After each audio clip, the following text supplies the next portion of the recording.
game-changing discussions on the big ideas that shape our thinking. This is One2One. It's sports today on One2One.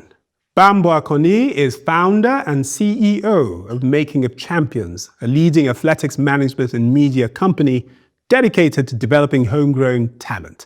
He's an authority on athletics in Nigeria and created 3 of Africa's top 10 Olympic qualifying competitions recognized by the Association of World Athletics. Bambo Akani, welcome to One2One. Thank you so much for having me. Glad to be here. Thank you. Thank you for joining us. You are quite a big deal, aren't you, in Nigerian sports? Not at all, not at all. Mine's incredibly modest. Okay. You were educated at Cambridge, Jesus College, Correct. To be specific. Yep. You trained as an engineer. You have an MBA from Kellogg. You spent close to a decade working all over the world in the United States, the UK, South Africa, mainly in finance and management consulting. But tell me, can you talk to me about some of the key accomplishments of MoC Champions in the last 12 years? And append to that some of your biggest challenges. It can't have been easy, and how you've gone about overcoming these. So we've done so much in the sports of athletics, track and field in Nigeria to lift it up. I actually started making a documentary. So what I realized is, let's tell our own stories. Started to make a documentary, which is called MoC Champions, The History. It took me about 9 months. So about a year later, a year after the Olympics, I had this feature-length documentary. And in that documentary, we had gone around the world talking to Nigeria's Olympic medalists.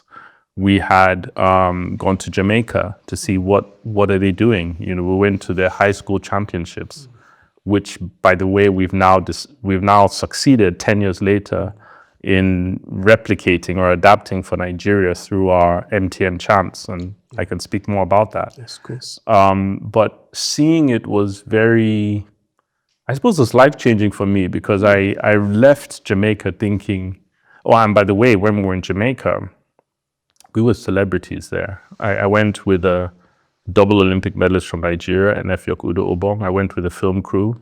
We got there the first day. The Jamaicans were like, oh, how the Nigerians are here to learn our secrets, you know.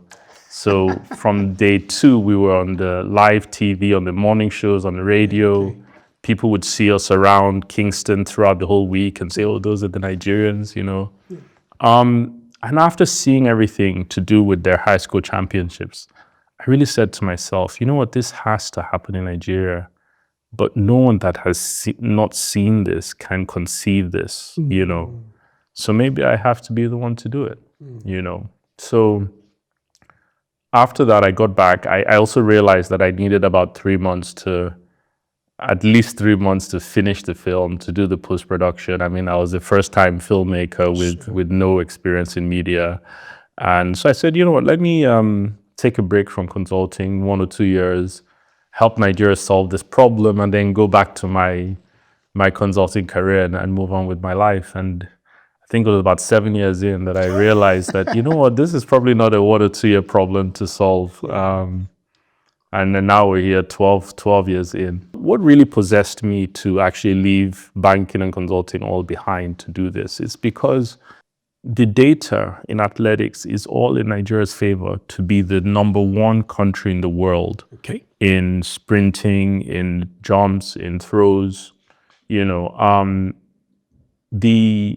of all the men who have run sub 10 in the 100 meters, and it's getting close to 200 now, most of them are of West African descent, right? There's an interesting stat, I think, that of all the sub 10 runs over the last 40 years or in history, about 95% or more are people of West African descent. So that's the Caribbeans, the African Americans.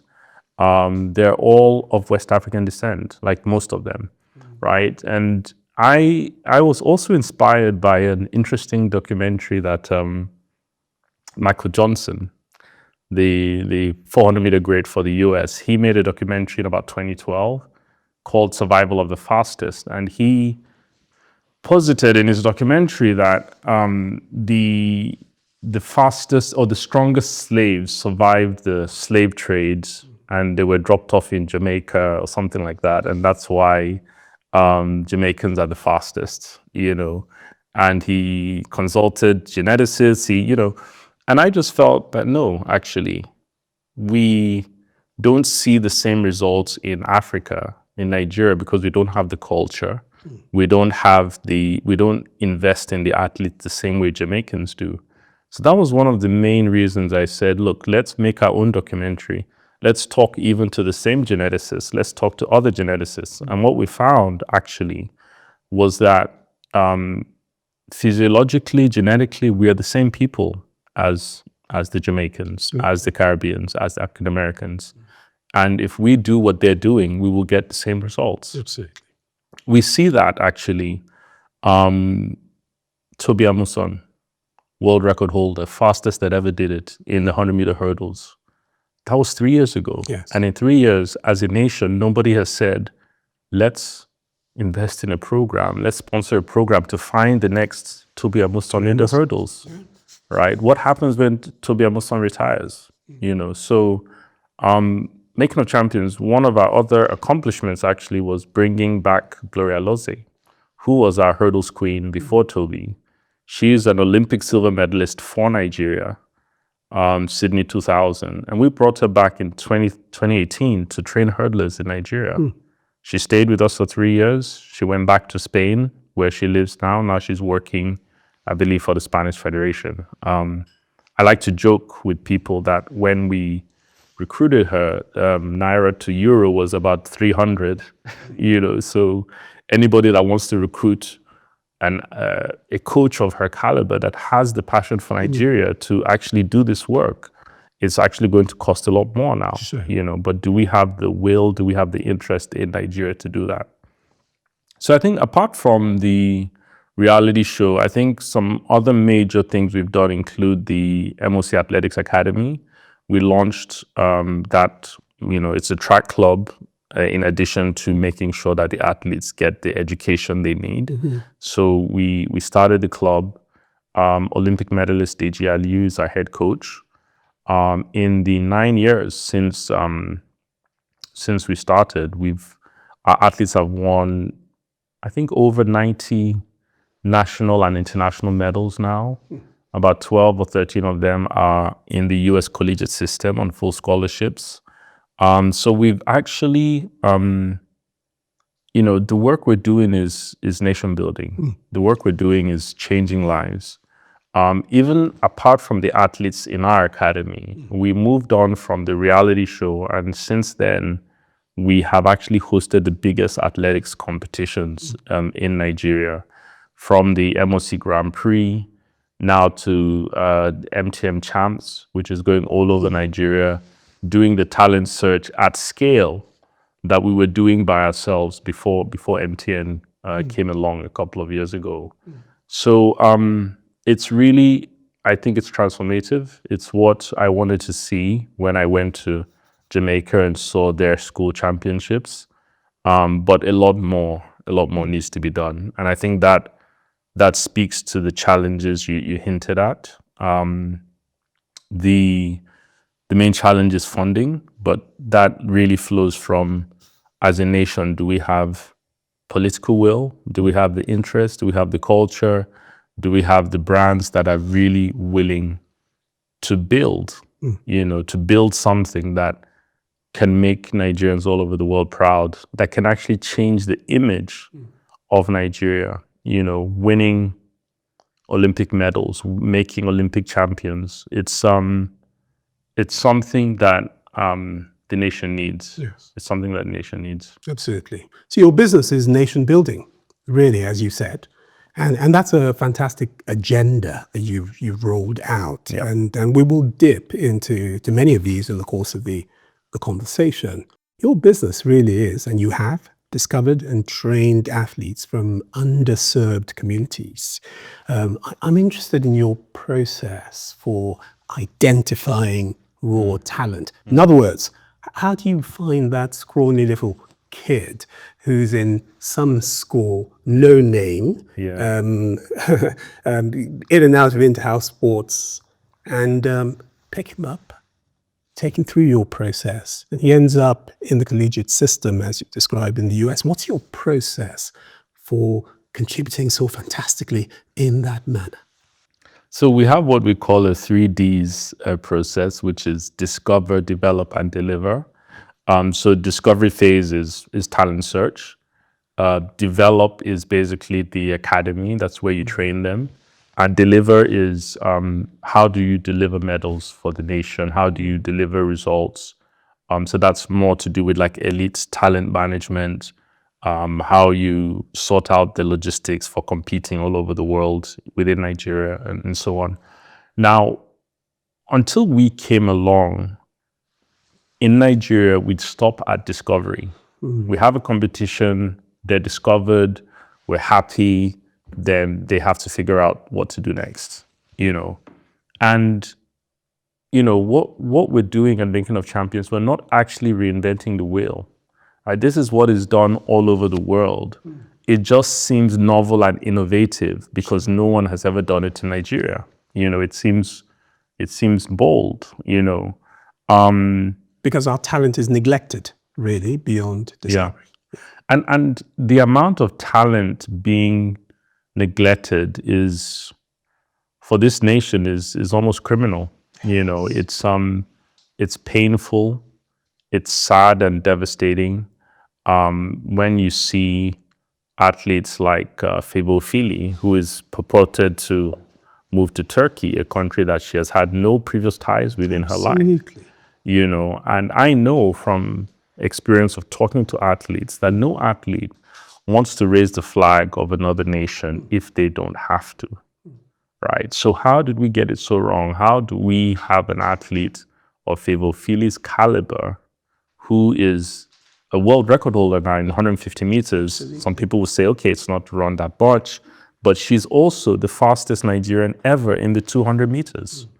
And you know, that is just an example of the talent that Nigeria will continue to lose if we do not take this sport a bit more seriously, you know. And she's not the only one, by any stretch of the imagination. There are others. So to talk to me a bit about why you believe, precisely why you believe this is happening. And there's a rider to that question that I will ask afterwards. So why are these nations doing it? Is there something that we are not seeing as Nigerians? We're obviously missing out on a lot. But tell me first, why you believe this is happening with Favour Fili and the rest? I think there's a couple of reasons it's happening. First of all, we don't understand as a nation how athletics works, right? I think we disregard this in most sports, actually. The whole concept of sowing and reaping. What you reap is what you sow. But with athletics, that is actually all that matters. You know, with football, it can work both ways. You can have the best 11 in the world and still not win the World Cup. On the flip side, which is I think where Nigeria usually falls, you can go through life without preparing, doing everything last minute, come together and still win the African Nations Cup, for example. You know, so it's something that we're used to as a nation, like last minute approach, Quick fix. You know, quick fix, manage, let's just manage. But with athletics, it's impossible to be the best in the world with that mentality, with that mindset, with that approach.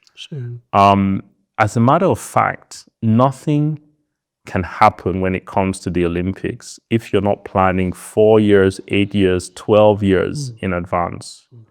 And as long as we're not ready to do that, invest now for a result in 8 years' time, we're not going to see Olympic champions representing Nigeria. Maybe they would have all gone to other countries, unfortunately. So the flip side of that question is, obviously they are going to countries like, maybe in Favour Fili's case, Turkey. There are many others. And these nations are obviously putting quite a lot of effort, funding, resources into attracting this foreign talent.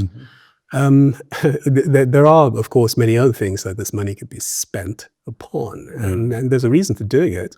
Why are they doing it? And more to the point, what are we missing in this equation as Nigerians?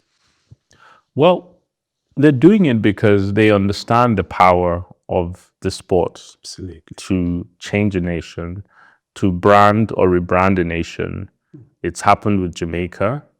And when you look at the investment needed to do it for athletics versus football, the investment needed to do this for athletics is minuscule, right? It's so tiny for a nation of this of Nigeria's size and might. I'll give you an example. One reason why I decided to do this and go the long haul is because I knew that if I have an athlete, I have to, that needs to fly somewhere in the world. It's just one person you're figuring that out for.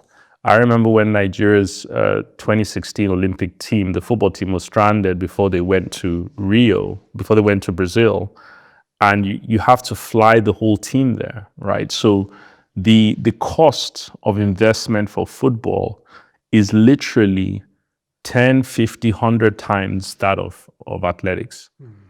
Now, ironically, in Nigeria, we do understand the power of sport to change the nation, right? Otherwise, we wouldn't have the Super Falcons all being awarded $100,000 each and houses and so on.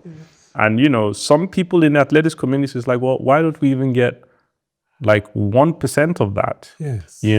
So it also has a lot to do with what do we value in Nigeria. Maybe we value the WAFCON, the women's AFCON, more than we value an Olympic medalist or a world record holder. Yes. What did Tobi Amusan get from Nigeria when she broke the world record? Precisely. And being the first and only person in our history to do that. What did she get there? I am not too sure. I would have to take a look at what she got. That's precisely the point, isn't it? I mean, but also that's another interesting example because she definitely earned money in Nigeria from Nigerian brands because she broke the world record. But then that shows something else, which is, must you break a world record before your nation gets behind you? This is a very fundamental lack of understanding we have as a nation. The athletes, or even the footballers, the money now is nice, but where were we when they were growing up? Where were we when Toby was in Nigeria, being one of maybe only 10 or 20 girls in the whole country that's doing the hurdles? Where were we when she went to the US, became an NCAA champion? Where were we when she became a pro, and then suddenly out of the blue, broke the world record that nobody was expecting her to break? Where were we the whole time? That's the gap that Making of Champions has filled for the last decade. We are there for the athletes from discovery. We've been all over the country finding the best athletes. And the discovery, it's not as straightforward as you would think. It's not the person that crosses the finish line first that we recruit. We look at a lot of factors, the age of the different athletes, the potential. Our coaches have the experience to look at the mechanics of how they run. Favor Ashe, for example, is an athlete that we discovered in 2018. He was 6th in the 100-meter final in our trial. That was the guy, Deji Aliyu, our coach, came to me and said, that's the guy we need to take to Lagos. And by then I knew enough to trust his judgment. Within 2 to 3 years, Favor Ashe was running 10:07 in Nigeria before going off to the US for about 3 years. And at the moment, he's the Nigerian with the most sub-10s in history. He's still only 23 years old. So the discovery aspect, you need to see them run. You can't just look at times. And even when they run, you have to look at the detail behind it. Is a 20-year-old running with a 17-year-old? even if the 20-year-old wins, right, that doesn't mean that that's the guy you pick, right?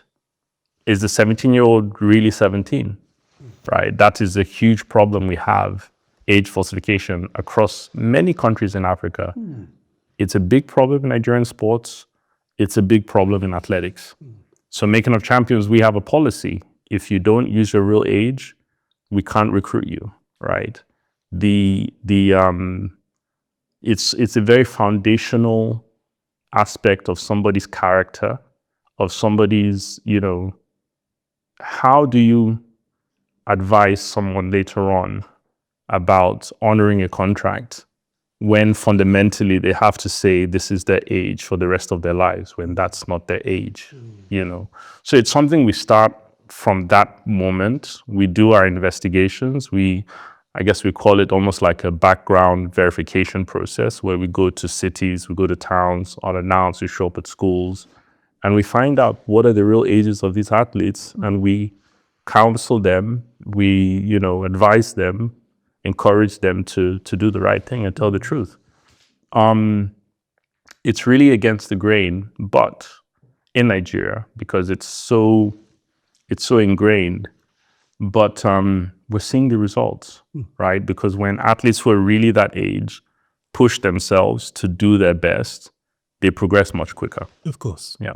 So you've gone out of your way, and it's hugely commendable, by the way, to attract Nigerians who have distinguished themselves in track and field to serve as mentors and coaches for this upcoming young talent that you're attempting to groom. And so I'm going to reel off a few names. I'm going to name drop shamelessly now, and as well as some stats. Okay. Chidi Imo, Davidson and Osmond Ezimwa, Marion Yali, Innocent Ebonike Falilat Ogunkoya, Henry Amike, Yusuf Ali. You can tell where I'm going with this. The list goes on and on and on. All illustrious forerunners in Nigerian athletics, dominant, hugely so on the continent, and in many respects globally as well. In some cases, most of these at some point or another have been record holders in Africa. The picture, of course, is slightly different today. Nigeria, once upon a time, was regarded as a powerhouse in sprint. But today, the picture we see is that the African record in the men's 100 is held by Ferdinand Manyela from Kenya, a country far better known for long distance running once upon a time. Men's 200 meters African record held by Letsile Tebogo from Botswana. 400 meters long jump, 4x4 relay records, all held by South Africans. Similar story on the women's side as well. We could go on and on and on and on and on about this. Many of these countries, of course, have nowhere near the kinds of resources and population strength that we have in this country. So what are they doing right? And what are we doing wrong, really? So Making of Champions was conceived on a very basic idea that Jamaicans figured out, I would say about 25 years ago now. A Jamaican businessman, an investment banker, and a Jamaican coach, they said to themselves, why should our athletes all have to go to the US collegiate system? They run 40 races a year there. They get to the Olympics and they're tired already. They're not at their peak shape during the Olympics and they won't win gold. So why don't we just keep them at home, send them to Jamaican universities, train them in Jamaica, and, within 5 years, they had the world record in the 100 meters. It was Asaka Powell was the first one. That Jamaican businessman and coach, they created one of the top track clubs in the world. It's MVP Track Club in Jamaica. It's one of the two big track clubs in Jamaica, alongside races, which is where Usain Bolt was trained. So they figured this out, that, when we are training them ourselves, when they're around their families, when they're in the environment that they need to be in, when they're only running 10 races a year so that they peak at the Olympics and run the records at the Olympics and not on the collegiate circuit. That is how you create Olympic champions. That is how you earn the big bucks from the shoe and apparel sponsors. And that is how you transform the nation through the sport. So it's a concept that I understood very clearly when I started making of champions. Within 4 to 5 years of training athletes, we had to still say to ourselves that if we've not been able to raise the kind of support needed to go all the way in Nigeria, then they still have to go to the US collegiate system, and unfortunately, well, I won't say unfortunately, but I'll just say that that is still the situation now, which is, we are now training athletes thanks to the sponsorship and support of brands like MTN, Beacon Power Services as well, sponsoring a couple of our athletes. And we're putting them on 2-year programs. And with the results we get in 2 years, they'll represent the country, they'll win medals for the country, they'll get their US collegiate scholarships, and they will go, unless Nigeria can finally key in to what everyone else is doing. And it's hard, don't get me wrong, it's hard because of Japa syndrome. Everybody is trying to get out by any means necessary. But look at what Jamaica did 25 years ago. It's now what South Africa is doing. Of course. South Africa had, they swept the world under 20 titles in 100, 200, 400 meters. Bayanda Walaza, 100, 200 meters, world junior champion, turned down all the scholarships in America. He's staying in South Africa. He's going to university in South Africa. He just won the World University Games title in Germany. An event, by the way, where no Nigerian got past the first round because we are not investing in university sports. World junior champion in 400 meters, Udeme Okon from South Africa, Nigerian father, South African mother, staying in South Africa. The Olympic 200 meter champion, Letsile Tobogo, turned down all the US scholarships, staying in Botswana, right? Now, you might argue that maybe the conditions are better for them, staying in South Africa, staying in Botswana. But as a nation, we can make the conditions better for our athletes in Nigeria. We can put a cocoon around them and say, look, these people are needed for the glory of this nation to be at their best. No shortcuts, no managing. Give them what they need now, and they will be the best in the world. Absolutely. It's like what I said earlier. It's what you reap is what you sow, and you can't beat that. You can't beat it. Absolutely, and everyone is subject to that rule. We've talked about what Botswana is doing, South Africa, but of course I remember also the 2012 Olympics in London. And actually what you had was a transformed Team GB, harking back to the earlier years, woeful performances up until possibly about 1997. And that was national lottery money, wasn't it? That transformed their prospects. What it meant, of course, is that all of a sudden athletes could be paid to train. They could pay for the best coaches, the best facilities. So, of course, it makes that point, not just for African countries, but to do well, as you've said, you reap what you sow. Yeah. I was introduced as, this is the guy that started CHAMPS in Nigeria. And they're all like, oh, wow, amazing. He asked me, okay, so how many schools do you have in your CHAMPS in Nigeria? And at that point, we had done 2 seasons. And I said, that, okay, across the 2 seasons, we've done about 900 schools, 15,000 athletes. He's like, wow, that they only have 100 schools in Jamaican CHAMPS, 150 or something like that, and we've already done 900. So it made me realize that something special is happening in Nigeria. We just don't know it yet.